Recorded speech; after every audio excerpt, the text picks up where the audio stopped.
The house was eerily quiet that morning, the kind of silence that makes your skin crawl. The mother was in the kitchen, sipping her coffee, when her daughter burst through the door, tears streaming down her face. Her voice trembled as she choked out the words, "Mom, he's gone. My brother ran away, and he took all my things." The mother froze, her coffee cup slipping from her hand and shattering on the floor. "What do you mean, he's gone?" she asked, her voice barely above a whisper. The girl couldn't stop crying, her small hands clutching at her mother's shirt. "I went to my room, and everything's gone, my jewelry box, the necklace Dad gave me, even my savings jar. And his room, it's empty. He left a note, but it doesn't make sense." The mother's heart raced as she rushed to her son's room. The bed was neatly made, but the drawers were open, and his closet was bare. On the desk lay a single piece of paper, scribbled with hurried handwriting, "I had to do this. Forgive me." Her hands shook as she read the note over and over, trying to make sense of it. Her son, her responsible, hard-working boy, had vanished without a word. She grabbed her phone and dialed his number, but it went straight to voicemail. "This can't be happening," she muttered, pacing the room. Why would he do this? Where could he have gone? The daughter sat on the edge of the bed, clutching her knees to her chest. "He wouldn't just leave us, would he?" she asked, her voice breaking. "He's always been there for us. Why would he take my things? Why would he hurt me like this?" The mother didn't have answers. Her mind raced with possibilities. Had he gotten into trouble? Was he in danger? Or had he simply decided he couldn't handle the pressure anymore? She thought back to the last time she'd seen him, just the night before.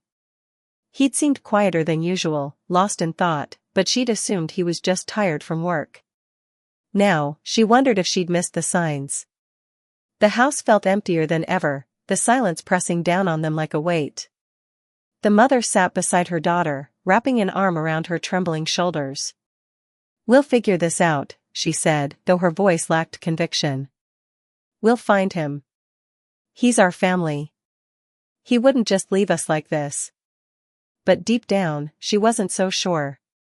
The note, the missing belongings, the unanswered calls, it all pointed to something far more. The mother sat at the kitchen table, staring at the crumpled note her son had left behind. The words, "I had to do this. Forgive me," echoed in her mind, but they made no sense. She couldn't understand how her son, the boy who had always been her rock, could just walk away. To make sense of it all, she began to piece together the events of the past few years, the struggles they'd faced as a family, and the cracks that had slowly formed beneath the surface. It had all started when her husband passed away. He'd been the backbone of the family, the one who always knew what to do and how to fix things. His death had left a void that none of them could fill. The mother had tried her best to keep things together, but it wasn't easy. She worked long hours at a job that barely paid the bills, and the weight of responsibility often felt crushing. Her son, just a teenager at the time, had stepped up in ways she never expected. He'd taken on odd jobs after school, delivering newspapers, mowing lawns, even working late shifts at a convenience store. He never complained, never asked for anything in return. He'd become the man of the house, and his mother was both proud and heartbroken. Proud because he was so strong, so selfless. Heartbroken because he was just a boy, and he shouldn't have had to carry so much. But as the years went by, the pressure began to show. The son grew quieter, more withdrawn. He stopped talking about his dreams, his friends, his future. When his mother asked if he was okay, he'd just smile and say, "I'm fine, Mom. Don't worry about me." But she could see the exhaustion in his eyes, the way his shoulders slumped under the weight of it all. The daughter, younger and more carefree, didn't fully understand what her brother was going through. To her, he was just her big brother, the one who teased her, protected her, and sometimes annoyed her. But lately, he'd been distant, snapping at her over little things, and spending more time alone in his room. She'd tried to talk to him, but he'd shut her out, saying he was too busy or too tired. The mother had noticed the growing tension between her children but didn't know how to fix it. She'd hoped it was just a phase, something they'd outgrow with time. But now, as she sat there holding the note, she realized how wrong she'd been. The cracks in their family had been growing deeper, and she'd been too busy, too overwhelmed, to see them. She thought back to the last few months, trying to remember if there had been any signs, any clues that her son was planning to leave. There had been small things, a missed family dinner here, a late-night phone call there, but nothing that seemed out of the ordinary. Or so she'd thought. Now, she wondered if she'd been blind to the struggles he was facing, too caught up in her own worries to see the pain in her son's eyes. The daughter sat quietly beside her, her tears drying but her face still pale with shock. "Mom," she said softly, "do you think he left because of me? Because of the way I've been acting?" The mother shook her head, pulling her daughter close. "No, sweetheart. This isn't your fault. Your brother, he's been carrying so much for so long. I think he just couldn't handle it anymore." But even as she said the words, she couldn't shake the guilt. She should have seen this coming. She should have done more to help him, to ease his burden. Now, he was gone, and she had no idea where to start looking for him. The mother and daughter sat in the dimly lit living room, surrounded by the remnants of their shattered peace. The house felt colder, emptier, as if the walls themselves were mourning the absence of the brother. The mother knew they couldn't just sit there and wait for answers to magically appear. They had to act, to search for clues that might lead them to him. The daughter wiped her tears and stood up, her small hands clenched into fists. "We need to find him, Mom. We can't just do nothing." The mother nodded, her resolve hardening. "You're right. Let's start with his room. Maybe he left something behind, something that can tell us where he went." They walked into the brother's room, the space that had once been filled with his presence, now feeling like a hollow shell. The bed was neatly made, the desk tidy, but the emptiness was unsettling. The daughter began opening drawers, searching through the few items that remained. The mother knelt by the bed, lifting the mattress to check underneath. "Mom, look at this," the daughter said suddenly, holding up a crumpled piece of paper. It was another note, but this one was different. The handwriting was messy, as if written in a hurry, and the words were fragmented. "They're watching, can't stay, sorry." The mother's heart skipped a beat. What does this mean? Who's watching him? The daughter shook her head, her eyes wide with fear. "I don't know, but it sounds like he was scared. What if he's in trouble?" The mother's mind raced. She thought back to the past few weeks, trying to recall anything unusual. There had been a few late-night phone calls, hushed conversations that ended abruptly when she entered the room. At the time, she'd assumed it was just work-related, but now she wondered if it was something more sinister. "We need to check his phone," the mother said, grabbing the device from the desk. It was password protected, but the daughter remembered him using a specific pattern. After a few tries, they unlocked it. The call log was filled with numbers she didn't recognize, most of them from the past month. There were also text messages, but they were cryptic and unsettling. One read, "You owe us. Don't make us come after you." Another said, "Time's up. Pay or face the consequences." The mother's hands trembled as she scrolled through the messages. "He's in trouble," she whispered. "Someone's threatening him." The daughter's face paled. "What do we do, Mom? How do we help him?" The mother took a deep breath, trying to steady her nerves. "We need to find out who these people are. And we need to figure out why he took your things. There has to be a connection." They began searching the room more thoroughly, looking for anything that might explain his actions. In the back of his closet, they found a small box hidden under a pile of old clothes. Inside were receipts, pawn shop receipts for jewelry, electronics, and other items. The daughter gasped when she saw her necklace listed on one of them. "He sold my things," she said, her voice trembling. "Why would he do that?" The mother's eyes filled with tears as she pieced it together. "He needed money. He was trying to pay off whoever was threatening him. But why didn't he come to me? Why didn't he tell me what was going on?" The daughter looked at her mother, her eyes filled with a mix of anger and sadness. He probably didn't want to worry you. He's always trying to protect us, even when it hurts him. The mother felt a wave of guilt wash over her. She'd been so focused on keeping the family afloat that she hadn't noticed how much her son was struggling. He'd been carrying the weight of the world on his shoulders, and she hadn't seen it. As they continued searching, they found one more clue, a bus ticket stub tucked into the corner of the desk drawer. It was for a city a few hours away, dated just 2 days ago. That's where he went, the mother said, clutching the ticket stub. We need to go there. We need to find him before it's too late. The daughter nodded, her determination matching her mother's. Let's go. We'll bring him home. But as they packed a few essentials and prepared to leave, the mother couldn't shake the feeling that they were walking into something far more dangerous than they realized. The clues had only raised more questions, and the answers they sought might come at a cost they weren't prepared to pay. The mother and daughter boarded the bus to the city, their hearts heavy with worry but fueled by determination. The ticket stub had given them a starting point, but the city was vast, and finding one person in its labyrinth of streets and buildings seemed like an impossible task. Still, they had no choice. They had to try. As the bus rumbled along the highway, the mother stared out the window, her mind racing. She thought about her son, about the boy who had always been so strong, so selfless. How had things gone so wrong? How had she missed the signs that he was in trouble? She replayed every conversation, every moment, searching for clues she might have overlooked. The daughter sat beside her, clutching the small box of receipts they'd found in her brother's room. Mom, she said quietly, do you think he's okay? What if something bad has already happened to him? The mother reached over and squeezed her daughter's hand. We can't think like that. We have to believe we'll find him. He's strong, and he's smart.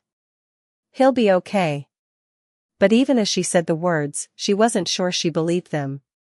The text messages, the threats, the pawned belongings, it all pointed to something dark and dangerous.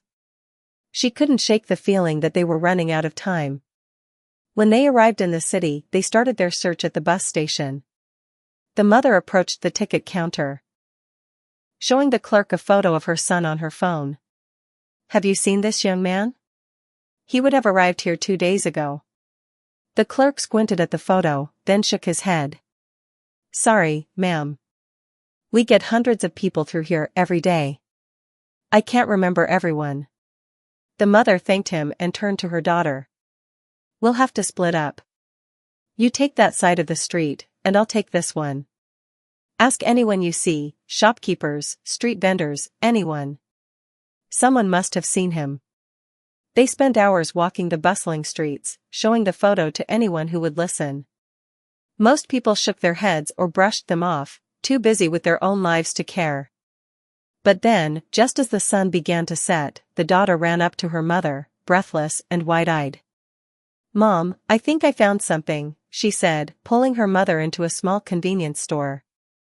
The shopkeeper, an elderly man with kind eyes, nodded as the daughter showed him the photo. Yes, I remember this boy, he said. He came in here yesterday. He looked troubled. Bought some food and asked if I knew of any work in the area. I told him to try the construction site on the edge of town. They're always hiring day laborers. The mother's heart leapt. Do you know where this construction site is? The shopkeeper gave them directions, and they hurried out of the store, hope fueling their steps.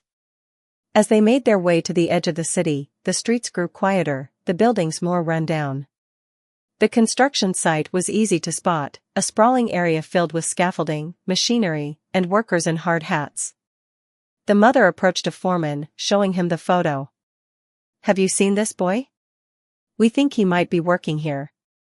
The foreman studied the photo, then nodded. Yeah, he's here. Started yesterday. Quiet kid, keeps to himself. He's over there, mixing cement. The mother's eyes followed the foreman's pointing finger, and there he was, her son, her boy. He looked exhausted, his clothes dirty, and his face streaked with sweat, but he was alive. Relief flooded her, but it was quickly replaced by anger and confusion. She marched over to him, her daughter trailing behind. "What are you doing here?" she demanded, her voice shaking. "Do you have any idea how worried we've been?" The brother looked up, his eyes widening in shock. "Mom? What are you doing here?" "We're here to bring you home," the mother said, tears streaming down her face. "Why did you leave? Why did you take your sister's things? What's going on?" The brother's shoulders slumped, and he looked away, his face filled with shame. "I didn't want to hurt you," he said quietly. I didn't know what else to do." The daughter stepped forward, her voice trembling. "Why didn't you talk to us? We're family. We could have helped you."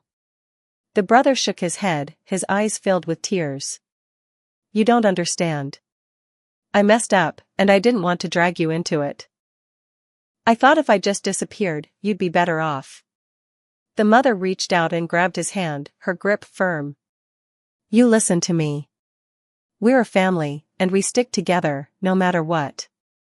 Whatever's going on, we'll face it together. But you have to tell us the truth." The brother looked at his mother, then at his sister, and finally nodded. "Okay," he said. "I'll tell you everything. But it's not going to be easy to hear." The mother and daughter stood in stunned silence as the brother wiped the sweat and dirt from his face. His hands trembled, and his voice was barely above a whisper as he began to speak. "I didn't want to leave," he said, his eyes downcast. "But I didn't see any other way. I messed up, and I didn't want to drag you into it." The mother stepped closer, her voice firm but gentle. "Start from the beginning. What happened?" The brother took a deep breath, his shoulders slumping under the weight of his confession. "A few months ago, I got involved with some bad people. I was trying to make extra money to help with the bills, and they offered me a job. They said it was easy, just delivering packages, no questions asked. I didn't realize what I was getting into until it was too late." The daughter's eyes widened. "What kind of packages?" The brother hesitated, then sighed. "I don't know for sure, but I think it was something illegal. Drugs, maybe. When I found out, I tried to back out, but they wouldn't let me. They said I owed them for the work I'd already done, and if I didn't pay them back, they'd come after me, and after you." The mother's heart sank. "Oh, no. Why didn't you tell me? We could have gone to the police, gotten help." "I was scared," the brother interrupted, his voice breaking. "They said if I went to the police, they'd hurt you and her." He glanced at his sister, his face filled with guilt. "I didn't know what to do. I thought if I just disappeared, if I paid them off and stayed out of your lives, you'd be safe." The daughter stepped forward, her eyes blazing with anger and hurt. "So you just left? You took my things and ran away without even saying goodbye? Do you know how much that hurt me?" The brother flinched, tears streaming down his face. "I'm sorry. I didn't want to hurt you. I thought if I sold your things, I could pay them off and make them go away. I didn't want to involve you in this mess. I thought I was protecting you." The mother reached out and pulled her son into a tight hug, her own tears falling freely. "You should have told us. We're a family. We face things together, no matter how hard they are." The brother clung to his mother, his body shaking with sobs. "I didn't want to let you down. You've already been through so much, and I just wanted to help. But I made everything worse." The daughter stood there for a moment, her arms crossed, her face a mix of anger and sadness. But then, slowly, she stepped forward and wrapped her arms around her brother too. "You're an idiot," she said, her voice muffled against his shoulder. "But you're my idiot. And we're not letting you go through this alone." The brother let out a choked laugh, holding his sister tightly. "I'm so sorry," he whispered. "I never meant to hurt you." The mother pulled back, cupping her son's face in her hands.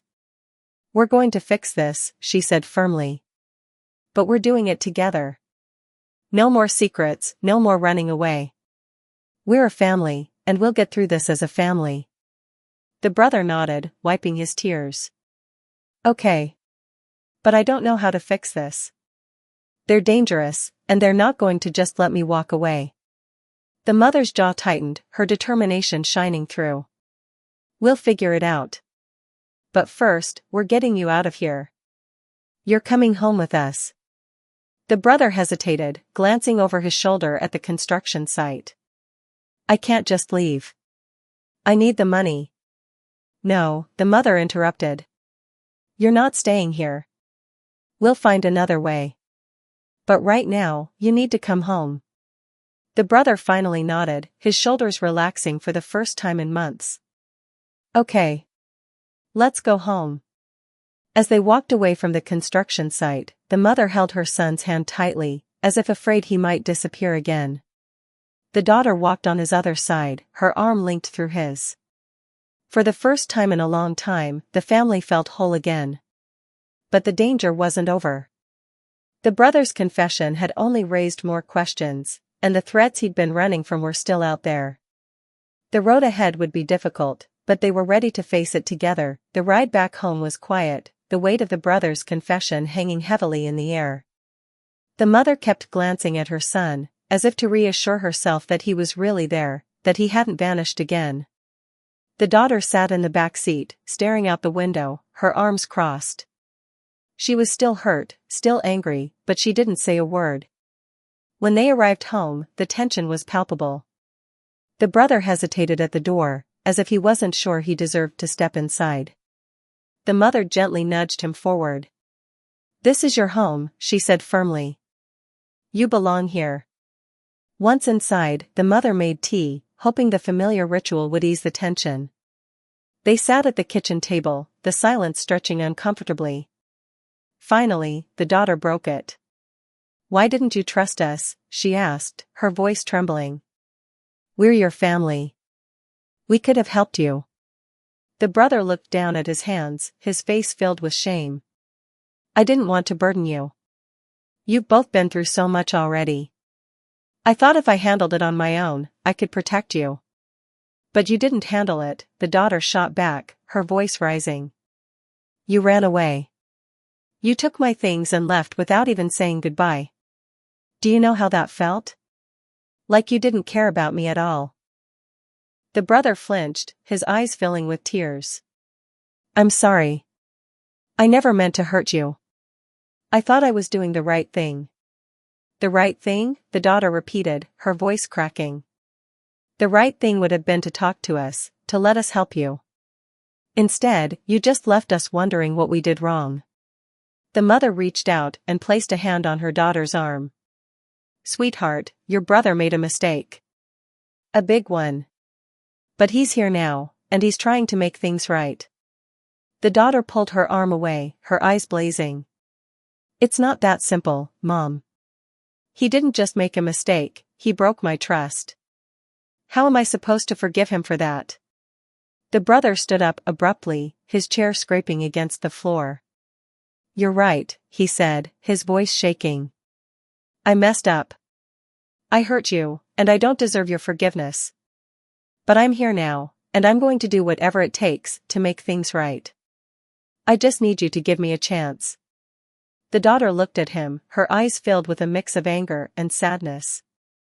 It's not that easy, she said quietly. You can't just come back and expect everything to be okay. The mother stood up, placing herself between her children. Enough, she said firmly. We're a family, and we're going to work through this together. But we can't do that if we're tearing each other apart. The brother sank back into his chair, his face filled with despair. I don't know how to fix this, he admitted. I don't know how to make things right. The mother sat down beside him, her voice gentle but firm. You start by being honest. You start by letting us help you. And you start by proving to your sister that you're willing to earn back her trust. The daughter looked at her brother, her expression softening slightly. It's going to take time, she said. But if you're serious about making things right, I'm willing to try. The brother nodded, his eyes filled with determination. I'll do whatever it takes. I promise. For the first time in what felt like forever, the family felt a glimmer of hope. The road ahead wouldn't be easy, but they were ready to face it together. The days that followed were tense, but filled with a sense of purpose. The brother stayed true to his word, doing everything he could to make amends. He apologized repeatedly, not just with words, but with actions. He helped around the house, spent time with his sister, and even started looking for a legitimate job. But the shadow of the threat still loomed over them, a constant reminder that the danger wasn't over. One evening, as the family sat together in the living room, the mother broke the silence. "We can't keep living like this," she said, her voice steady but firm. "We need to confront the people who are threatening you. We need to put an end to this once and for all." The brother's eyes widened in alarm. "Mom, no. They're dangerous. I don't want you getting involved." "I'm already involved," the mother replied, her tone leaving no room for argument.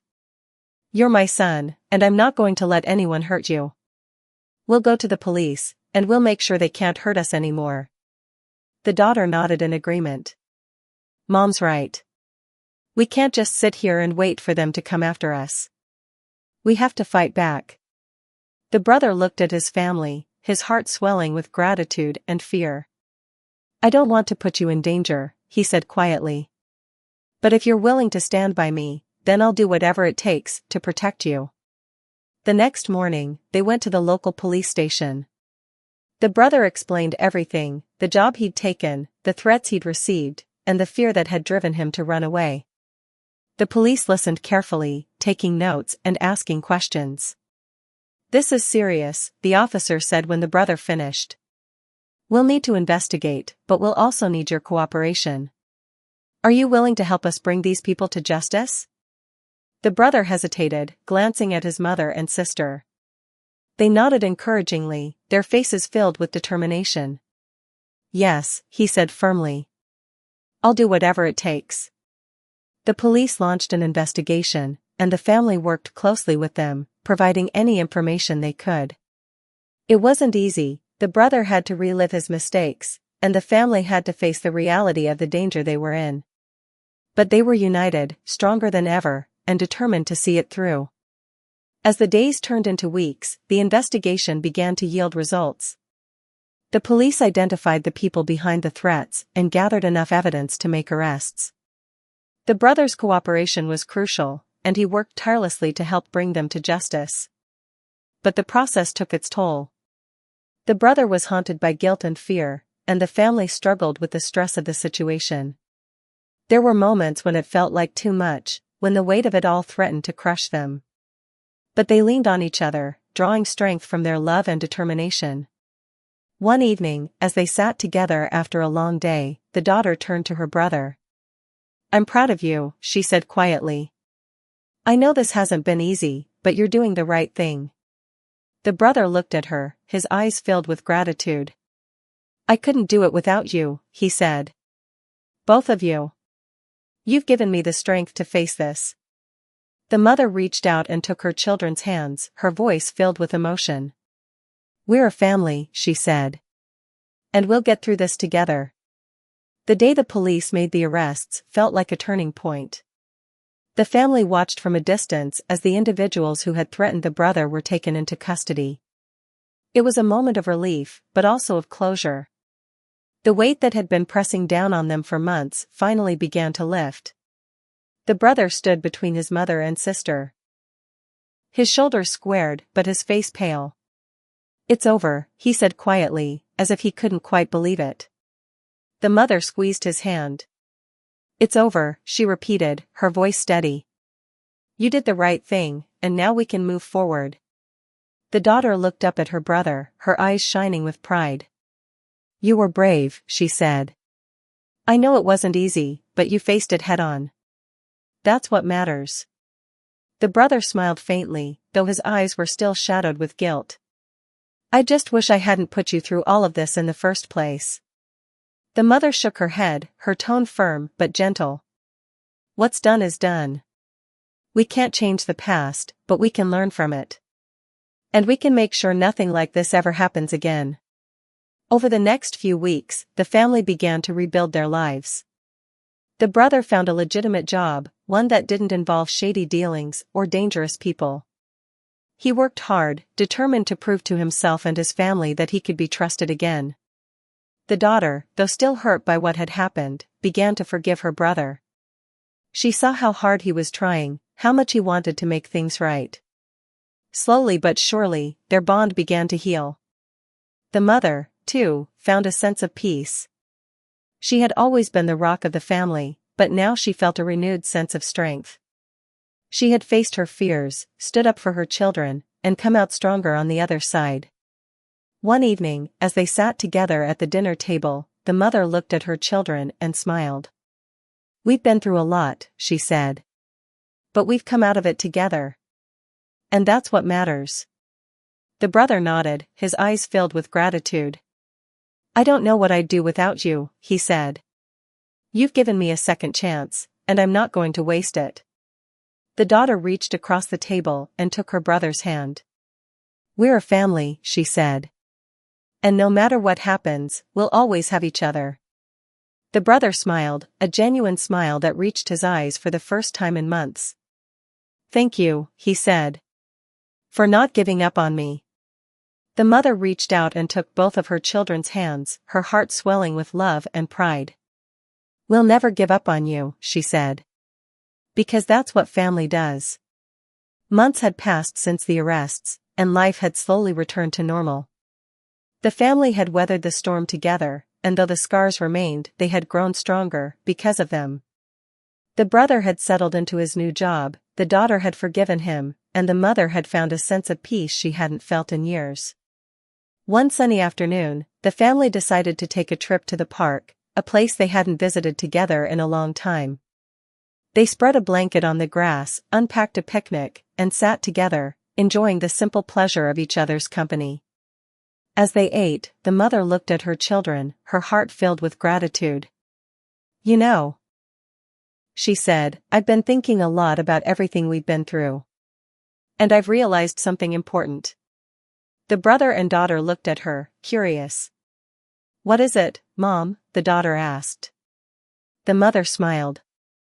"I've realized that love and forgiveness are the most powerful things in the world. No matter how hard things get, no matter how much we hurt each other, those two things can heal almost anything." The brother nodded, his eyes thoughtful. "I don't know if I'll ever stop feeling guilty for what I put you through," he said. "But I'm so grateful that you forgave me. I don't know where I'd be without you." The daughter reached over and squeezed his hand. "We all make mistakes," she said. "What matters is that we learn from them and try to do better. And you've done that. You've proven that you're willing to change, and that's all anyone can ask for." The mother nodded in agreement. "Life is full of challenges," she said. "But if we face them together, with love and forgiveness in our hearts, we can overcome anything." The brother looked at his mother and sister, his eyes filled with emotion. "I don't deserve you," he said. "But I'm so glad I have you." The mother smiled, her eyes shining with tears. "You do deserve us," she said. "Because you're our family. And family sticks together, no matter what." As they sat there in the park, surrounded by the sounds of laughter and birdsong, the family felt a sense of peace they hadn't known in a long time. They had been through so much, loss, fear, anger, and pain, but they had come out the other side stronger and more united than ever. The mother looked at her children, her heart swelling with love. "No matter what happens in the future," she said, "we'll always have each other. And that's the most important thing of all." The brother and daughter nodded, their faces filled with determination and hope. They had learned the hard way that life is unpredictable and often unfair, but they had also learned that love and forgiveness can overcome even the darkest times. As the sun began to set, casting a golden glow over the park, the family packed up their picnic and headed home. They walked together, side by side, ready to face whatever the future held. And as they walked, they knew one thing for certain: no matter what challenges lay ahead, they would face them together, with love, forgiveness, and the unbreakable bond of family.